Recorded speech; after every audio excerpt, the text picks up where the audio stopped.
Welcome to Politics Done Right. I am your host, Egberto Willies. This is the progressive program that will take the mystery out of politics. This is the program that will encourage you to make sure government becomes we the people. Whether you are liberal, conservative, or otherwise, you get to air your point of view. Remember, you can also send me a tweet to EGBERTOWILLIES,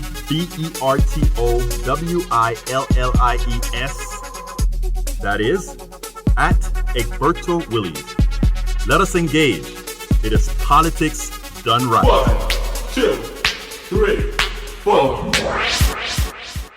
Well, folks, welcome to one more edition of Politics Done Right. I'm Egberto Willies, your host. Thank you so kindly for being a part of the show. We are going to have a great show for you today. Today, we are honored to have Dr. Richard Wolff, one of the most renowned economists in the country, if not in the world.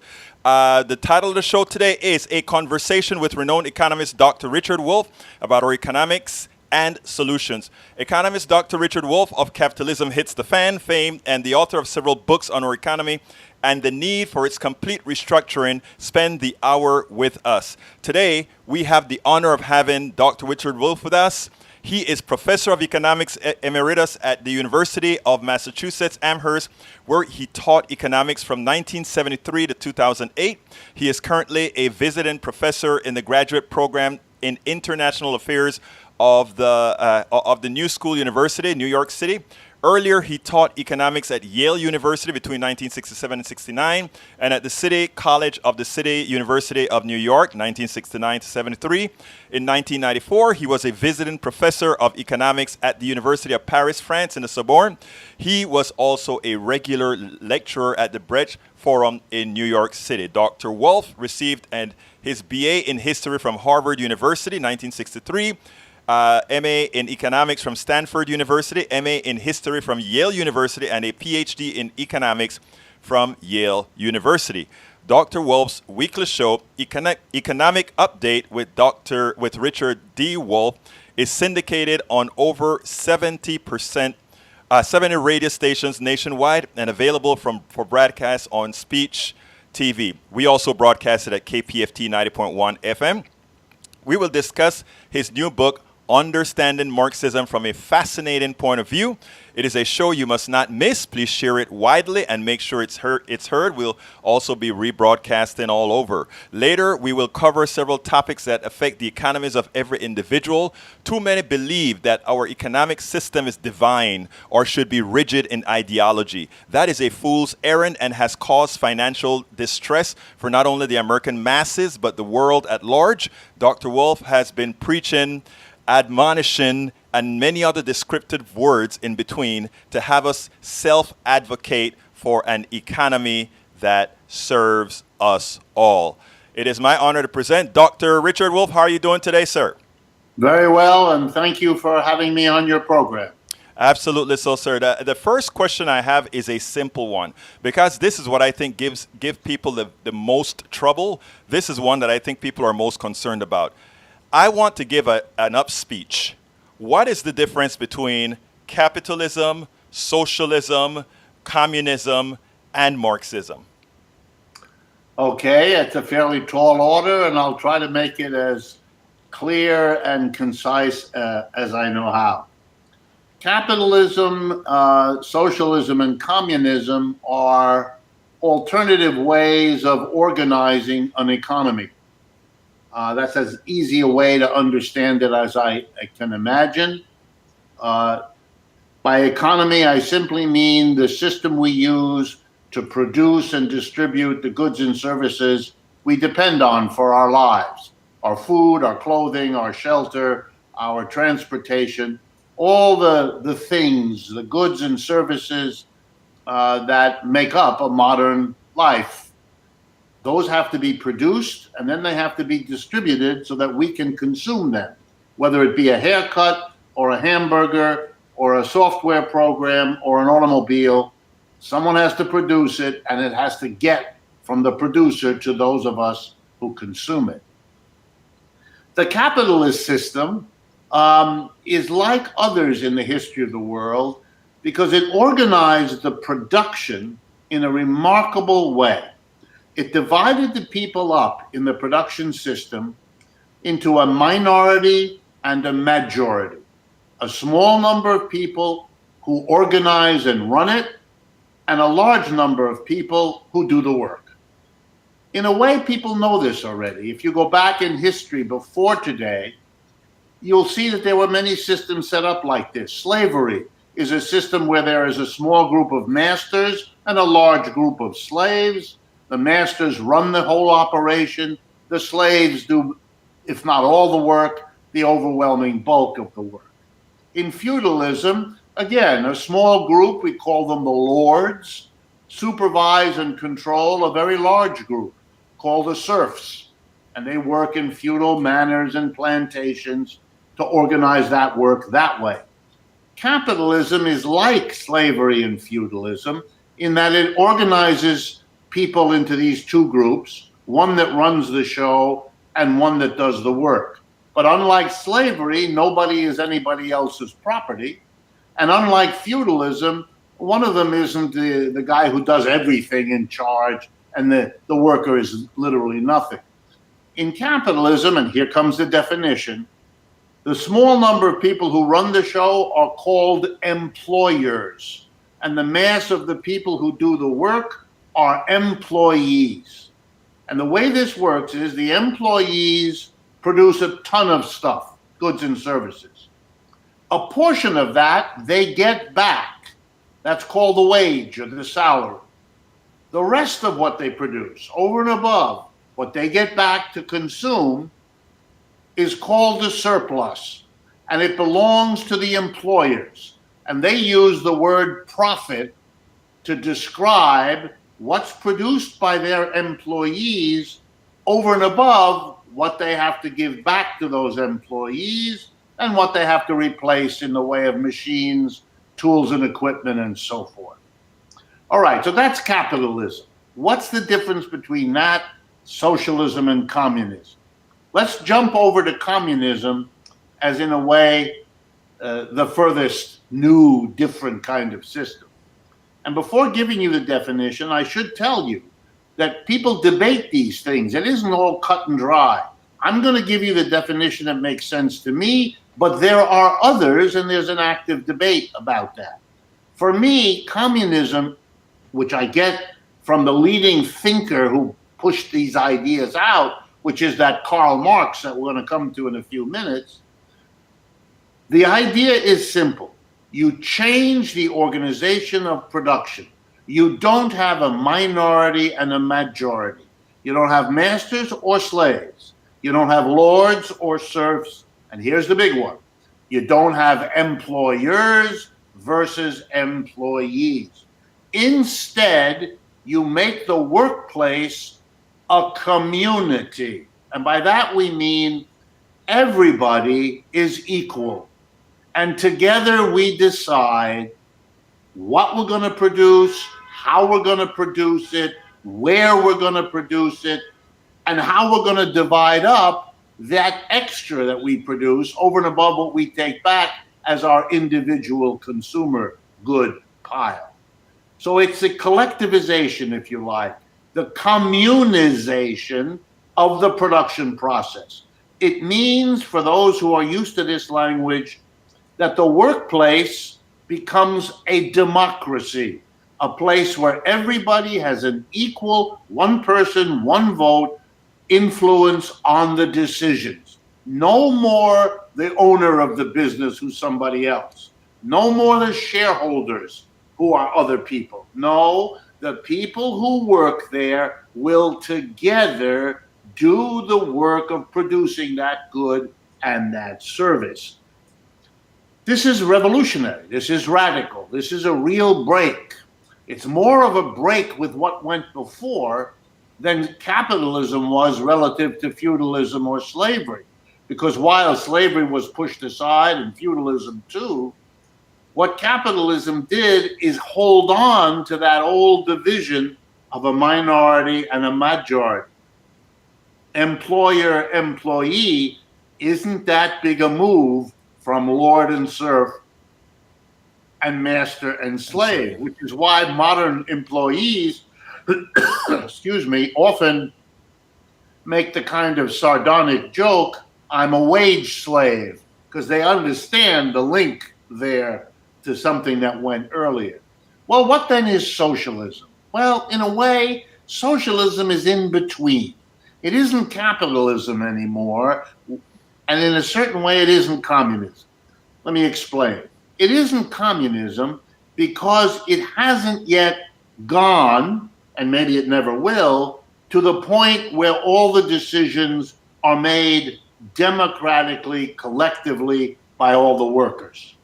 On the other hand, it isn't capitalism because it doesn't let the employer dictate everything to the employee.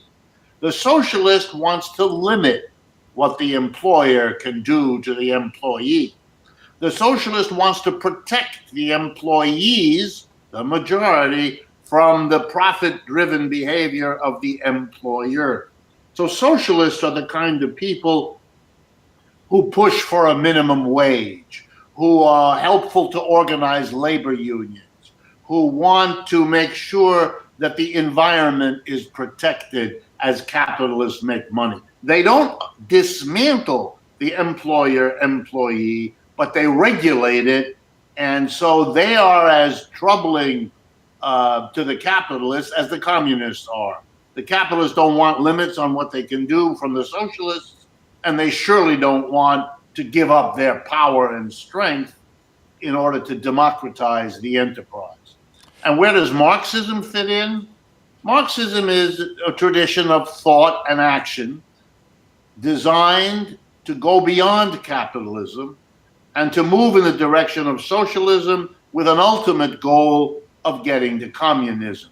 Marx was the guy who figured out that capitalism, like every other system, is born, evolves over time, and then passes away.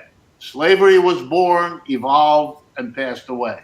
Feudalism was born, evolved, and passed away. Earlier economic systems were born, evolved, and passed away. Marx's argument was that capitalism is no different from any of them. It too was born, it too evolved. So the next stage, here comes the punchline, the next stage is it dies, it passes on. And for Marx, it was a good thing. Now, Marx wasn't a cheap shot guy. He didn't say that capitalism had contributed nothing. It did contribute. It learned how to technologically develop society in dramatic ways.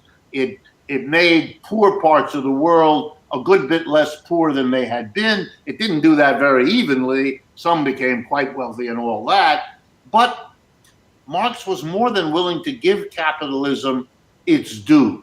He just argued, okay, we got some of the benefits. Unfortunately, we got a lot of the defects too.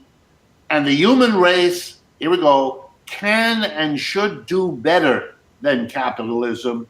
And he argued there are ways of doing that. There are internal ways that capitalism breaks itself down. And we can and should start thinking along the lines of a better system that will be better for most people. And he called that communism and said he wanted to help make that transition as successful and as minimally painful as possible. And so that's the body of thought devoted to that goal. Before we get into specifically your new book, which is, folks, Understanding Marxism, which is a very, very easy read. It's a quick read. And I think I told you earlier before the show, I think it's quite a dangerous book because it makes this thinking a bit too logical for many.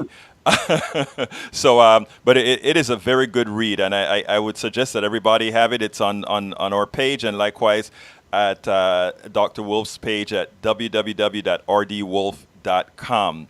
Now, one of the tenets of capitalism is somehow we would get more innovation within this system than we would in a socialist regime, or even going further in a communist regime. Is that true? Is there something inherent to capitalism that actually invokes innovation? Well, there are things in capitalism that provoke innovation, that drive it. But there's no reason to believe that socialism would be any less successful in doing that. The argument you sometimes hear is that in capitalism, if you don't innovate, if you don't make changes, then some other competitor will do so and you will fade out of business. So there's a kind of ruthless driving of every producer to become more, quote unquote, efficient. But the problem is, capitalists have long understood this, and they have many, many ways to get around this. For example, they buy out their competitors. Then there's no one to worry about. You call that mergers and acquisitions. Right. You end up with one or two big companies, monopoly companies, we call them. And if you look at most businesses, you'll see that they started off with many companies, but over time they became a very few. The competition kind of ends itself. It ends with few companies that have bought out all the other companies, and so we don't have much competition, which is why the price of cigarettes is the same whatever company you buy them from. The price of automobiles is roughly the same no matter what you buy them from, and on and on and on, because it turns out that capitalism doesn't want the very competition it boasts about, and it has to therefore take the rap. Yeah, you're maybe innovating in the early stages, but in the late stages, you're a monopolist. You don't want to innovate anything. You just want to jack the price up, which actually prevents anyone else from getting into the business. So we've been stuck with choosing between a very small number of sellers of most of the products we now rely on, whether it's the automobile or the toothpaste manufacturers or anyone else. And socialism, I think, would be productive in a different way. In a capitalist system, it's very profitable for the capitalist to innovate, to do something new. But for the worker, there's much less incentive because the worker doesn't get much out of it. You've made the capitalist a bundle of money by figuring out how to economize on some input or how to make things work more quickly. But your salary isn't much affected by that. It's his profits. In a socialist system where everybody is equal, the incentive for every person in a workplace to come up with new and better ways to produce things is a more generally true fact for most of the people. And I think that would make it more productive, more efficient, not less. And that is the scary argument, because if people really understood that before, I want you to tell me, why would I be wrong? And I want to go back to exactly what you said there, but there's one issue I said I had to ask you. I said that capitalism by design makes sure that mediocrity is what continues to reign. Okay, and I said the reason why mediocrity will reign is even if we decided as capitalists to give you a raise, because you have no price and power. The only persons with price and power themselves are the capitalists, and whatever raise they give you, they just have to price it back into their profits. Is that a true statement, or is that a false statement, or is that an irresponsible statement? No, I think mostly that's correct. Just give me a moment, I'll be right with you. Great. Okay, the basic argument here is that capitalists, if they're genuinely competing with one another, are not able just to raise price whenever they want. And the reason is simple. If I had a lot of competitors, let's say I'm making shoes, and I raise the price of my shoes for whatever reason, my danger is that the customers will stop coming to me and go to my competitor who hasn't raised the price of his shoes. So there are limits to what a capitalist can do. And that frightens capitalists. That's what the people who defend capitalism never want to kind of pursue. Capitalists aren't stupid. They understand this too. They understand that they could get trapped. If their workers have a union and force up the wage, they would like to jack up the price so they don't have to worry about that. But if they lose customers, they can't do it. One of the reasons they fight so hard against unions is because they are in a position where they might not be able to pass on to the consumer the rising cost of their workers when those workers are militant and get a higher wage. So what do? One of the things they do is become very anti-union, viciously, hire people to intimidate workers, use lawyers to break down unions, et cetera, et cetera. Here's another thing they do. They say, let's try to get enough pricing power so that if we have to pay a higher wage, we will be able to raise the price. And the way to do that is to get rid of your competitors. Right. Either drive them out of business or buy them out of business or both. And one of the reasons you see this endless process in which many competing companies merge eventually or beat each other in competition, so only a few are left, is because then they have the pricing power to pass on any rising costs, whether it be for labor or materials or tools or machines, pass it on to their consumer because the consumer has nowhere else to go. It isn't competitive. That's why you have built into capitalism just as many pressures to do away with competition as there are pressures to introduce it. On the 4th of July, when the businessmen give their speeches, they tell you about how much they love competition. But the day before and the day after the 4th of July, they're busy getting rid of the competition that threatens them. It's a little bit like, going to church on Sunday and explaining how you love your fellow man and your fellow woman, but the rest of the week, that love isn't so easy to see. Okay, now I have another simple theory that I give a whole lot of our listeners here, and I'd like you to kind of validate it, refute it, or make it clearer. I said that if we have a stock market that gives a return on average over years of 10%, and you have an economy that only grows at 2%, that somehow that is an unsustainable reality because what you have is folks that are enriching themselves at a faster rate than the economy is creating growth itself. Is that a true assessment or not? Yes, it can be. It's perfectly possible. By the way, recent years have been exactly that the top 1 or 2 or 3 or 5% have been becoming richer at a faster pace than the economy as a whole is growing. But of course, it's simple arithmetic. If you have a whole society and part of it is growing faster than the average, then there has to be another part of it that's growing slower than the average. That's just the rule of arithmetic. Isn't it also true that because of the delta in there, that it could actually be extractive, which means we have negative growth for certain areas within that society? Absolutely. I was getting to that. The way that people at the top become richer faster than the average is because they're not just growing with the economy, they're also transferring wealth. They're redistributing wealth from the middle and the bottom to those at the top. We've been doing that in the United States since at least the 1970s. We've had a massive redistribution of wealth to the top, which is why we have some of the biggest divisions in the United States, because the mass of people have been growing more slowly than the average, whereas the top 5 or 10%, and particularly at the very top 1%, have been growing much faster.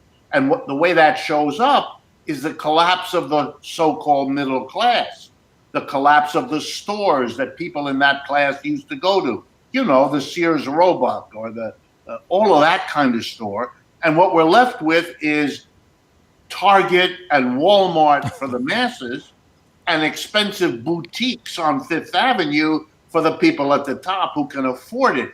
And that's been driving our politics. That's been driving our culture. This very difficult for Americans to understand, going backwards in time to the earlier days of capitalism when there was a small group of people making a fortune and everybody else watching that.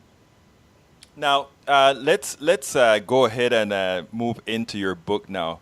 Your book is titled Understanding Marxism. Understanding Marxism is the book. First of all, why did you write that book, especially in these times? Do you think that somehow you could get traction with a book with a title like that? Yes, the reason we wrote the book, as I was mentioning to you, is we were getting, over the last 5-6 years, literally a flood of emails, of letters, of phone calls, or I was getting invitations to give speeches or to do interviews, and all of them contained questions about Marxism. It was clear to us that there is a revival, if you want to use that word, or rebirth of interest in Marxism. That really isn't so surprising. There was a global crash of capitalism in 2008. That wasn't supposed to happen. We weren't told that that was going to happen. We were not prepared as a society, not only not in the United States, but not in Europe and not in Japan and elsewhere. It was a dramatic reminder that capitalism, in addition to its other problems, is a highly unstable system. Every few years, it has a downturn. Every now and then, one of these downturns can be very, very severe. Living with capitalism is living with an enormously dangerous, unstable economic system. People had gotten the idea we had figured out how to manage it, that the lessons of the Great Depression of the 1930s meant we knew how to avoid another one. Indeed, every president since Roosevelt in the 30s had promised the American people, not only will I get us out of the current economic downturn, but I will make sure that our children will not be subject. Every president promised it. No president could deliver it.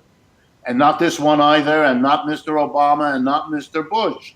Here we are, 2008 and 9. The economy collapses.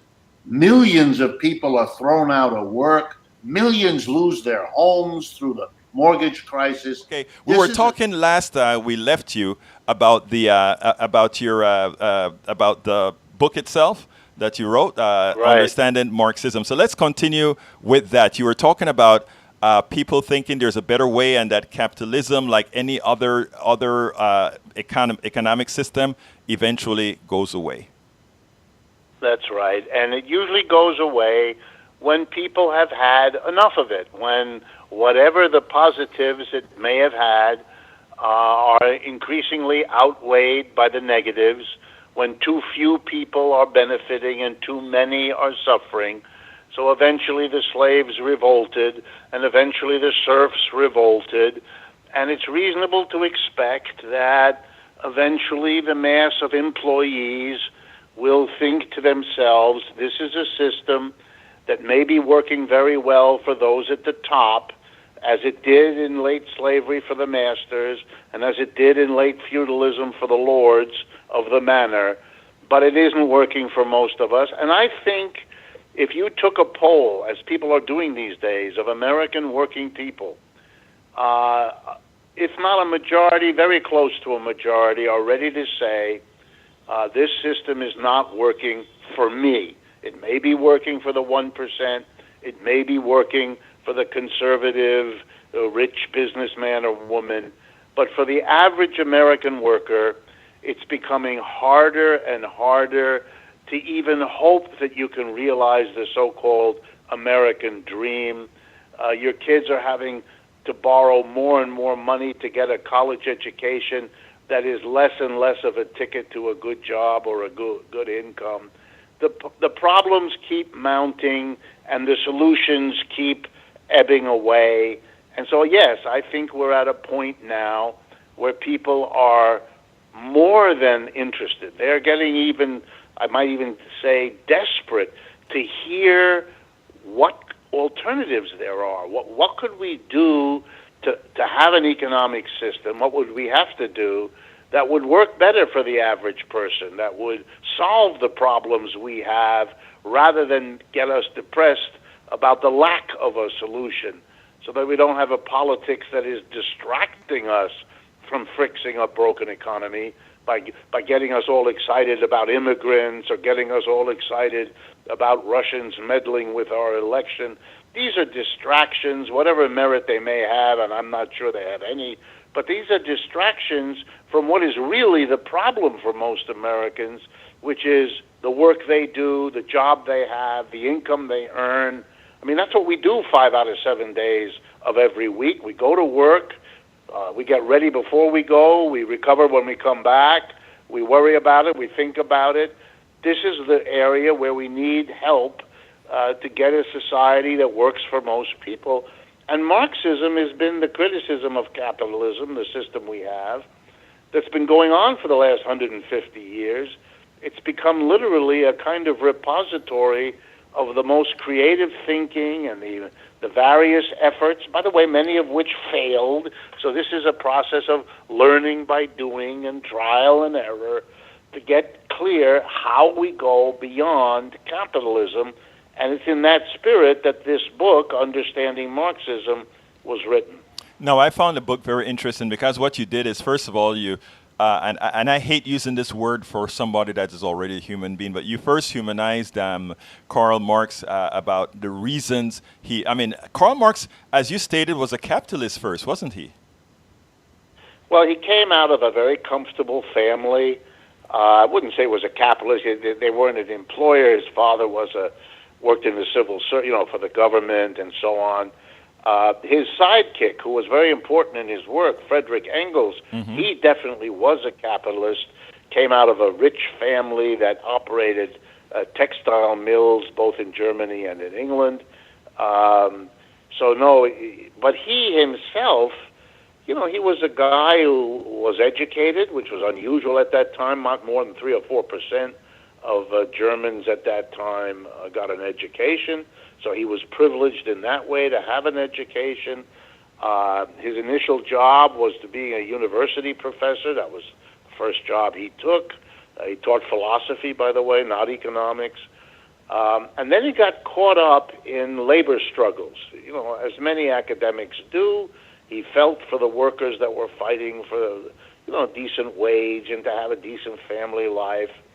And then he started looking into it, and he began to realize that the problem of these workers is not getting a few pennies more, that they're caught up in a system that is systematically making one problem after another and putting one obstacle in the way of these people living the kinds of lives they needed and deserved. And so, as a philosopher might, he asked himself, well, what is it about this system that makes it so hard for so many people? Shouldn't a system be one that does exactly the opposite? And basically, that's what made him a radical. He wanted to change the system so it worked better for other people. And the folks that have been inspired by him ever since are mostly people who have had that kind of idea. By the way, I don't deny that there are people who, in the name of Marxism, have committed terrible things, and that has to be faced and dealt with. But that's true of every major set of ideas in the world. In the name of Christianity, unspeakable things were done by human beings to one another, and in the name of Islam, and in the name of every other major set of ideas or religions. And that has to be faced, and that has to be dealt with. But it's not something that invalidates Marxism, because it is in no way unique that way. Now, you state that in your book that class struggle is the unavoidable result of capitalism, and people. I think that is something that people can see right now. In fact, I wrote a book called "As I See It: Class Warfare: The Only Resort to Right-Wing Doom." So, explain that. Why is that ultimate result of capitalism that? Sure. The basic way to explain it is this. Think with me of going to look for a job, as most people do in their lives. You find an employer, you talk with him or her, and they tell you, okay, we're hiring, we want some people to do this work or that. You talk with them and you hear what kind of work you'll do, and you go through it. You'll have to come Monday to Friday. You should be at the workplace at 8:30. You'll be done at 4:30, whatever. And then you get to that key moment. How much am I going to get paid? And here's one of Marx's great insights, something which I think most people know, but they don't quite put it into words, and we owe that to Marx. So let's say the employer and you settle on $20 an hour. Okay, so you know that every hour you're there working, your employer is going to have to give you $20. You now know what I'm going to say. The only way the employer is going to give you $20 is if the result of your labor, what you add to whatever it is that company sells, has got to be worth more than $20. If having you come for an hour adds $20 worth of stuff for him to sell, and he sells it, and he gets the $20, and he turns around and gives it to you, then what has he gotten out of employing you? And the answer is nothing. Nothing, right. So there has to be a difference. You have to add more value by your labor each hour than you are paid. And the difference between what you add in value to what the employer sells and what he pays you, that difference is his profit. That's what he's in business to get. The more he gets of it, the more successful he is. The faster he can grow, the easier he can protect himself against competitive moves by other companies producing what he does. So the capitalist is always interested in what? Getting more value added out of you, and on the other hand, paying you less. If you add, let's say, $30 an hour by your labor, and he pays you $20, okay, he gets the extra $10. But if he can drive down your wages from $20 to $15, his extra left over at the end goes from $10 to $15. In other words, the less he pays you, the more he keeps for himself. That's a recipe for class struggle, because what that means is that the employer is forever looking for ways to pay workers less and keep more of what those workers produce while they're employed. That's why the employer is always looking to see if he can hire another worker at lower pay than he pays you, if he can get rid of you altogether by substituting a machine, if he can move abroad to where the wages are much lower. All of these things which we've been living with and suffering from are a direct result of the way capitalism sets up the production process as an enmity between employer and employee. When I teach my classes, I give a simple example.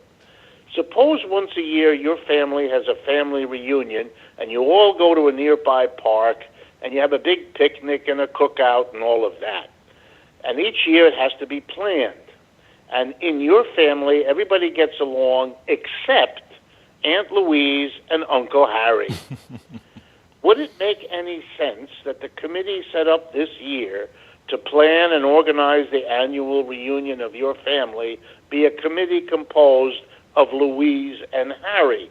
That's crazy. You wouldn't want to have people who don't like each other, for whatever reasons, good or bad, be thrown together to do something, because that's a recipe for trouble, for conflict, for a bad planned picnic, etc. For me, capitalism is that craziness. Why do we set up something as important as the production of goods and services that we all depend on, our food, our clothing, our shelter, everything? Why do we set it up in this adversarial arrangement with workers who learn not to trust or count on the employer who's forever believing that the worker wants to spend time in the bathroom rather than working, the worker is stealing something on the way home, the worker is angry that the employer seems to be ripping him off? I mean, there is a reason why in our culture the hour or two at the end of the working day that some people spend in a bar is called the happy hour, because it underlines the fact that the hours before that aren't.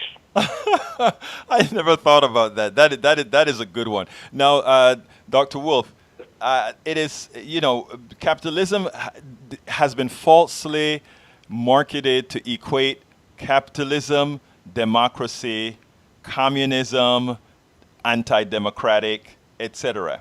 And I think that is one of the things why, I kind of chided you about the title of your book and said, do you think this is going to really make it in these times now where the edicts of the Powell Manifesto are so much more in vogue right now? But we know that capitalism isn't really a democratic system. How do we actually let folks understand that in reality, the oppressor that the system is more oppressive than some other one? Very important issue, very good question. Let me try to answer it this way. We are a very peculiar country, the United States, and it's just peculiar about democracy.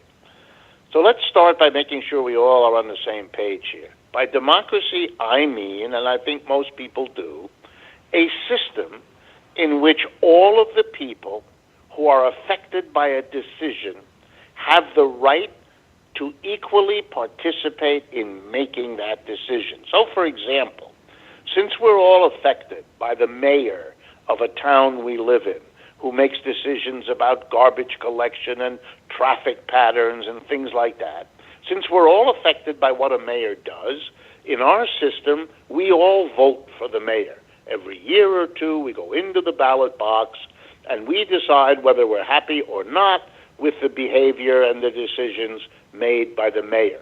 He has power over us in the decisions he makes, but we have power over him because if we're not happy with him, we will vote him out of there. That you can call at least a electoral kind of democracy. Mm-hmm. But now let's shift the focus to the workplace. 5 out of 7 days, you go to work. You cross the threshold, you go through the doorway of your office, your factory, or your store. And now let's see how the work process is organized. Are you impacted by the decisions made by the employer? Oh boy, are you. First of all, the employer hires and fires you. So you're actually even having a job and an income is in the hands of the employer. He tells you where to sit. He tells you what machines to use. He tells you how to work. And when you're done with the job, you leave the fruits of your labor there and you go home to have a meal and to rest so you can come back and do it all again the next day. What impact do you have on the employer? Do you vote for him? Absolutely not. Is he accountable to you for the decisions he makes? Absolutely not. You are excluded from those decisions. In most corporations, a tiny group called the board of directors, usually 15 or 20 people, make the decisions. They decide what goods and services this enterprise is going to produce, what technology it's going to use, where the production is going to take place, and what is done with the profits or the revenue generated by the work all of you are doing. From these decisions that impact your life every which way, you are excluded. There is no way to describe the workplace where, again, we spend the best hours of 5 out of 7 days. There's no way to describe that as democratic. It isn't democratic. It never was democratic in capitalism.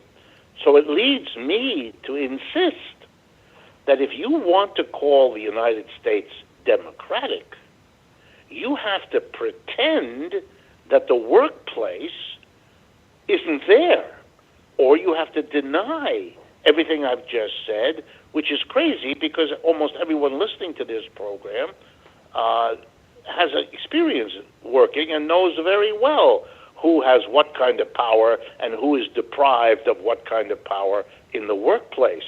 So for me, I always have found it highly hypocritical for the United States to be running around the world claiming to be bringing democracy to the other countries when we don't have it here in something as important and dominant in our lives as the workplace where we spend most of our adult waking hours.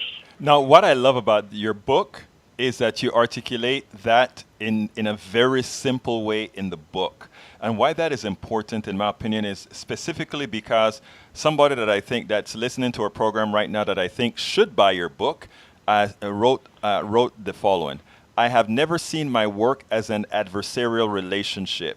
In fact, unions thrive on fomenting an adversarial relationship. It's their justification for existing. Before you answer that, I just want to make mention is that is the kind of mentality that the Powell Manifesto has taught people to believe. In other words, it's not adversarial as long as you are not asking for something. Go ahead, Professor. Right. I mean, I can understand that someone from the business point of view would dearly love to believe that the conflicts and adversarial situation that exists in almost all workplaces is something brought about by the union. But you really have to be ignorant about human history to reason that way. Every union I know of, there might be a handful of exceptions, but the overwhelming majority of unions came into existence precisely because the workers at a workplace were sick and tired of the wages they got, of the working conditions they had to live with, of the burdens of making a life that way. They turned to the union, which was a scary thing to do for most of them, which got them in trouble with the employer, which they didn't trust, I'm sure, in many cases. They turned to the unions usually out of desperation. Let me give you an example. There was one period of American history when Americans joined unions in numbers on a scale that we have never had before. We've never had it before. We've never had it since. What was that time? It was the following. It was the years 1933 to 1939.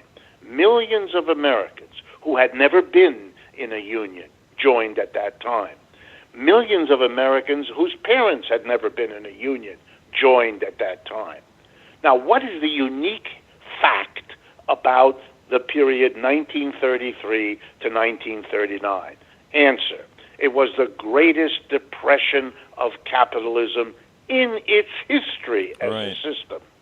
Millions of people were out of work and desperate. So many millions, the official unemployment rate in 1933 of the government, the United States government, 25%. Every fourth worker was without a job. That means every family had at least one, if not more, people out of work. Uncle Harry, Aunt Louise, Brother Tim, Sister Sue, whatever.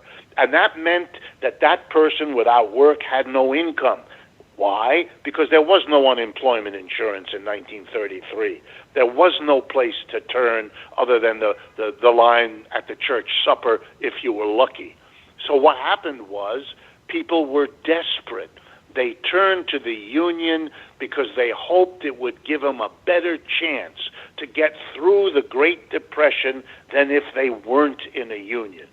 That's why this time of the maximum suffering, the maximum endangerment, the maximum deprivation of working people was when they joined a union.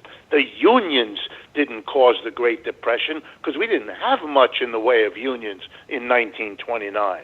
The union movement, the modern union movement, is more a product of the Great Depression than of any other event, proving that the conflict and the difficulty that capitalism put workers into by throwing them out of work, by leaving them destitute, by wrecking virtually every family in the country, that's what drove people to a union. The unions aren't the cause of the conflict. They're the result of the fact that capitalism, left to its own devices, can't solve these problems. Every company I've known all my adult life that has wanted to avoid unions had a simple way of doing it. If you don't want a union, then give your workers what they demand and need. If you do that, they won't turn to a union. But the companies don't want to. It's just what we were discussing a few minutes ago. They don't want to give up their profits. They don't want to give up their economic growth. So they squeeze their workers, make them come earlier, make them leave later, cut back their lunch hour, drive them to work faster. All of the things that the people listening to us talk, they all know that anyway. And so it's when they keep doing that and they go over the line that the worker finally turns to the union, which he or she would not have done if it weren't for this conflictual nature of the work situation out of which the unions emerge. The only reason you need a union, if for some reason you're not being treated fairly, and that is by it is funny that the definition that we've given capitalism, the efficient use of resources, and also the laws that have been passed on in the Supreme Court that stated things like the purpose of the corporation is to maximize shareholder value.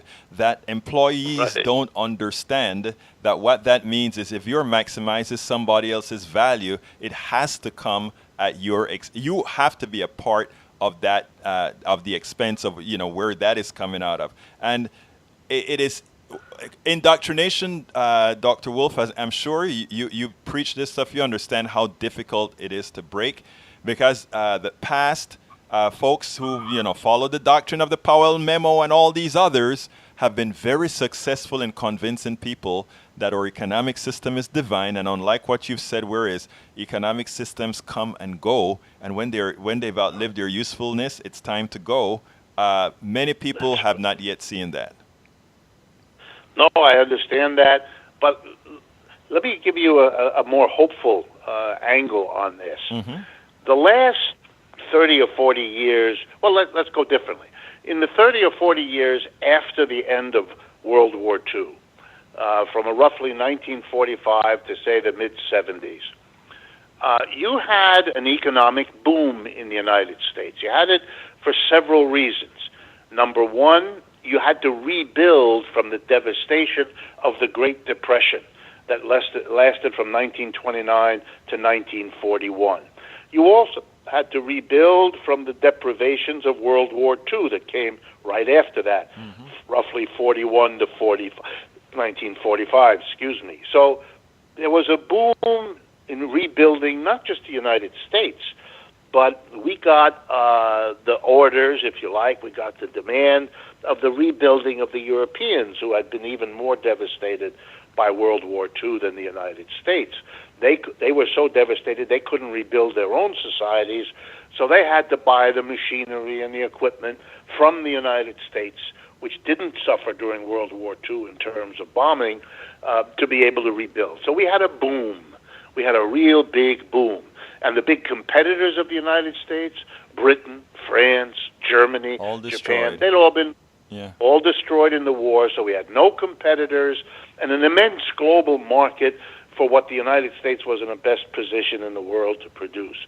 We did real well, and it was a time when you could plausibly say to the American working class, don't bother with unions, you don't need them. Look, we're going to raise your wages 3, 4, 5% every year. Isn't it wonderful? Isn't capitalism the greatest thing since sliced bread? Because your standard of living is rising. All of the things that made unions such an important thing in American workers' lives in the 1930s and 40s were absent in the 1950s, 60s, and 70s. So yes, it was a time when the union movement shrank, when it was easy for employers to turn unions into bad guys, to make workers resent paying the dues that you need to pay to keep a union going, et cetera, et cetera. What we have now, though, is, again, a change. Capitalism has reverted to its old ways. It's squeezing the crap out of the average person. The standard of living has not risen. Most Americans have not recovered from the collapse of 2008. The American dream, every evidence exists, has been slipping out of reach of most Americans. So, of course, they are beginning to question the glib promise of a rising standard of living.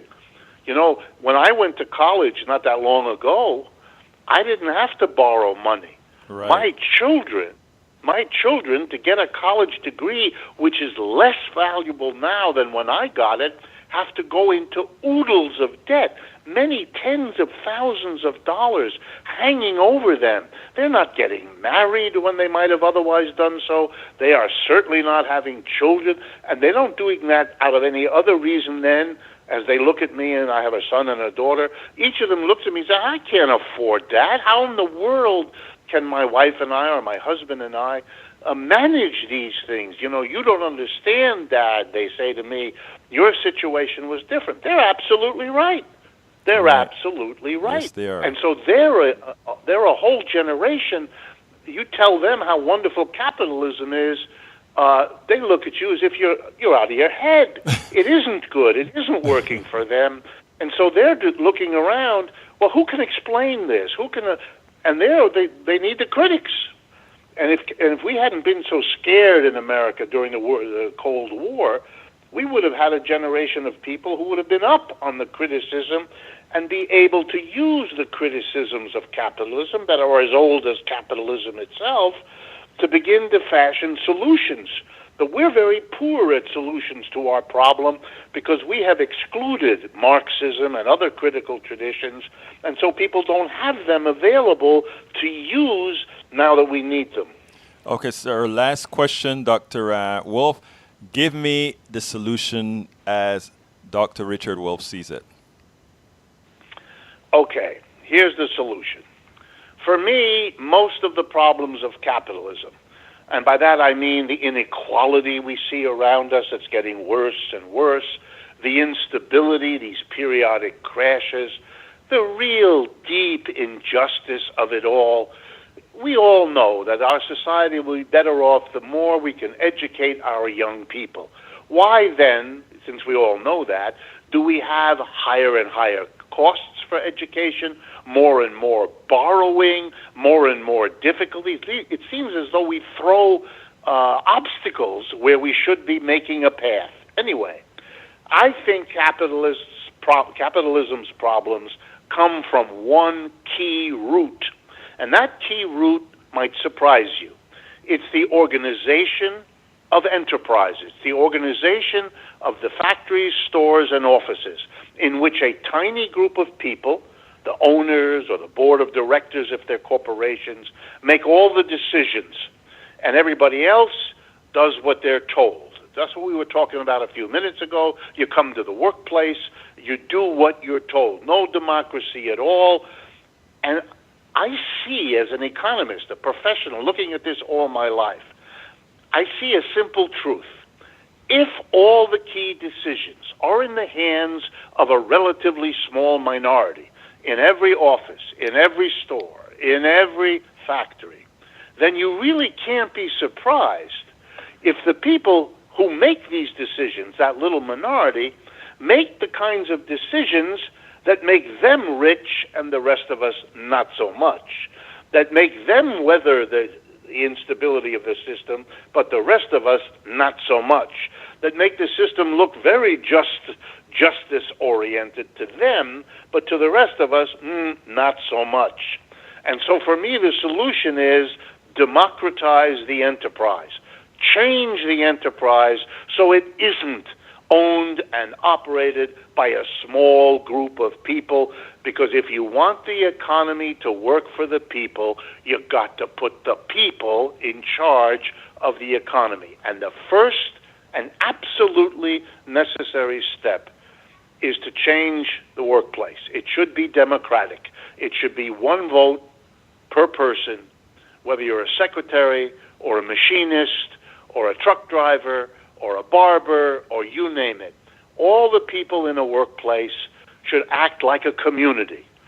They should together decide what they're going to produce, how they're going to produce, where they're going to produce, and what to do with the profits. And let me give you an example of how and why that would solve our problem.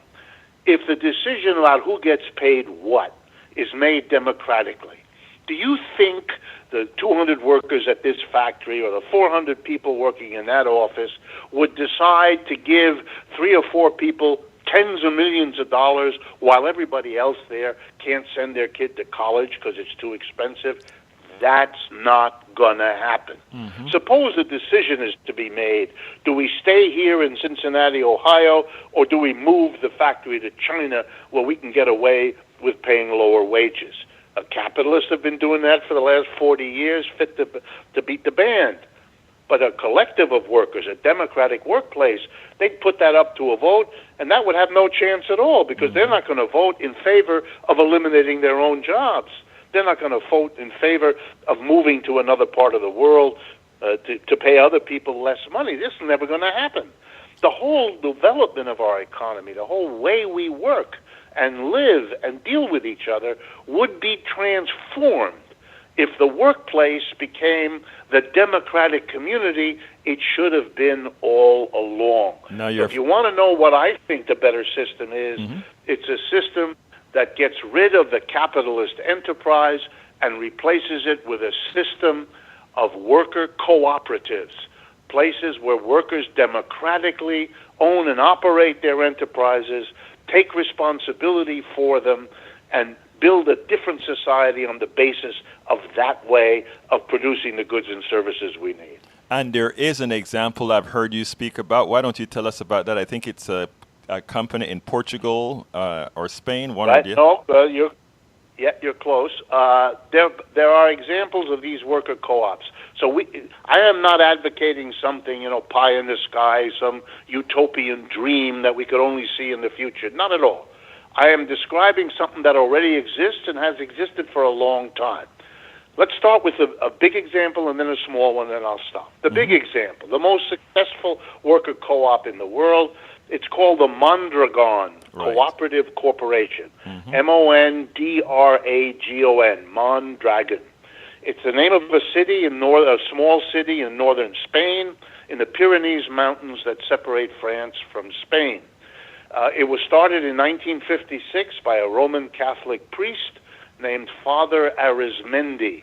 He gave a speech to his little congregation in the Catholic Church in that very poor part of Spain, and he made a kind of a joke. He said, if we wait for an employer to come here and hire us, we will all die of old age before that happens. This is too poor. So if we're going to have jobs, which we all know we need, we're going to have to give those jobs to ourselves. In other words, let's set up a cooperative business where we, the workers who need jobs, will also be the employer. And with the help of the Roman Catholic Church that had Father Arizmendi there, they did that. Okay, 1956, long time ago. Fast forward to right now. The Mondragon Corporation has grown over these 70 years. It is now the 7th largest corporation in all of Spain. It has over 100,000 workers. The majority of them are worker owners. They are the corporation as a whole is a family of about 250 co-ops.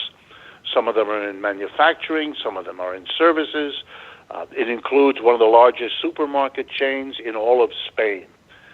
Over those years, they competed with regular capitalist enterprises, and they won in those competitions because they proved they could do things more efficiently, etc., than those capitalist entrepreneurs. They have their own university. It's called the Mondragon University. They have their own bank. They have their own research labs. 2 American companies are so taken with the quality of the research they do that they pay the Mondragon Corporation for the right to have their American scientists working alongside their scientists in those labs in Mondragon.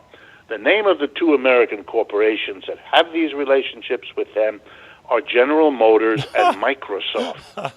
So anyone who tells you that worker co-ops can't survive, or they can't grow, or they can't be big, or they can't compete successfully, all of that's wrong, stone cold wrong. That's not a question of theory or anything, it's a question of fact. Having said that, there are lots of co-ops in other parts of the world. Even here in the United States, there are quite a few of them. In the Bay Area in California, and then I'll stop with that, in the Bay Area of California, there are 5 bakeries. They're called the Arizmendi Bakeries, in honor of Father Arizmendi, who died many years ago. But in honor of him, as a founder, in a way, of this very successful worker co-op, these bakeries, and they include restaurants and include pizza houses and so forth in the Bay Area of California, all the workers collectively own and operate the business. They run it exactly the way Mondragon does. And the result is just one more fact. People might be entranced to understand a little bit how these enterprises work. In Mondragon, twice a year they have a meeting of all the workers to discuss the supervisors. And here's the discussion. Were the supervisors effective? Did they supervise in a humane and decent way? And at the end of the conversation, a vote is held. The workers vote whether or not to retain the supervisors. So let me get that real clear so everybody gets it. It's not the supervisor who determines whether the worker has the job. It's the other way around. Here's a second thing that happened in Mondragon that is so obvious that you really see it right away. The workers together decide on pay. And they passed a rule that's been the rule there for many years.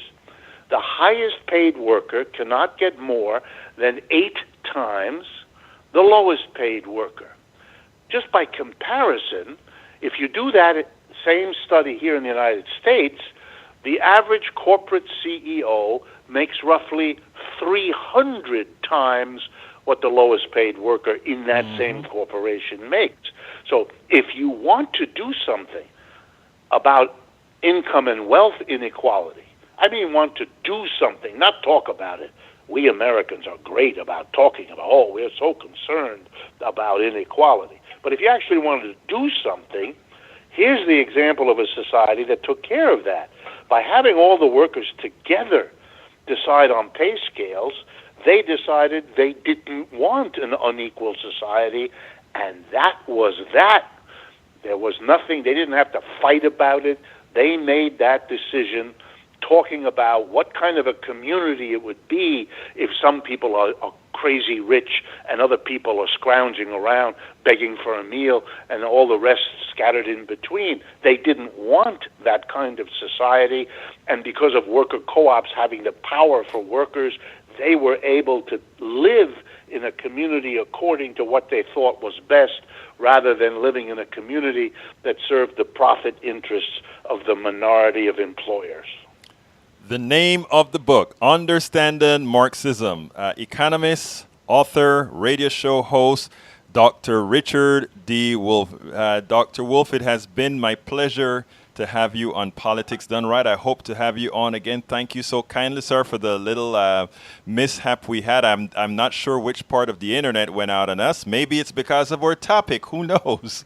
But thank you so kindly. Who knows? Maybe someone's sitting there with a little nasty finger. Okay. Yeah. It was very good to talk to you. I appreciate your show, and I appreciate the opportunity to talk with you about these very, very important things. You have a wonderful day, Dr. Wolff. You too. Take care. Bye-bye. Okay, folks, that was El Señor Dr. Wolff, economist from, everybody knows him. I forgot the name of the university now. But anyhow, folks, please do remember, I have to do my quick ask real quickly, and then we're out. We're going late because we had some issues in front. But anyhow, please, folks, go to patreon.com/politicsdoneright. Again, that is patreon.com/politicsdoneright. Please go ahead and subscribe to our show. We bring you all kinds of information from everywhere. Today we brought you the author of Marxism, Understanding Marxism. Tomorrow we may bring you the author of Understanding Capitalism. But I mean, here is what's important. We make sure to give our audience an intelligent plethora of information from all sides. And it is very important that we do that so that we can come out with the most important decisions of our lives. Anyhow, folks, please go to patreon.com, patreon.com/politicsdoneright.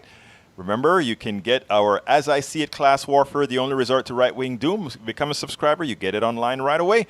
Also, please consider getting my new book, Lose Weight and Be Fit Now. Say no to snake oil weight loss. I did it. I'm keeping it off. I tell you how I did it, and I tell you how you can do it as well. And of course, I'm writing the book, How to Make America Utopia. How to Make America Utopia. I have my first 2 chapters that I know I've been telling you I'm coming with the 3 chapters out, but my God, folks, there is so much to do in this movement. There is just so much to do.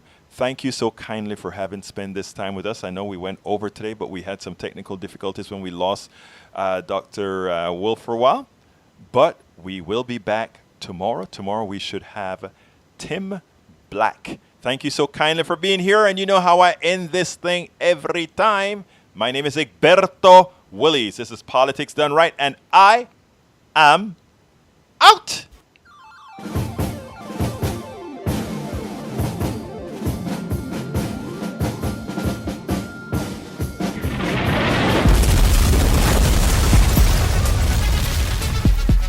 Welcome to Politics Done Right.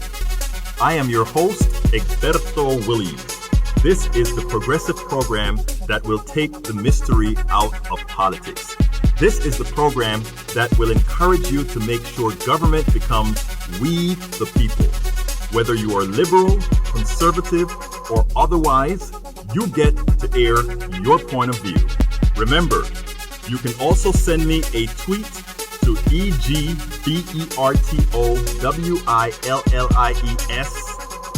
That is at Egberto Willies. Let us engage. It is politics done right. 1, 2, 3, 4.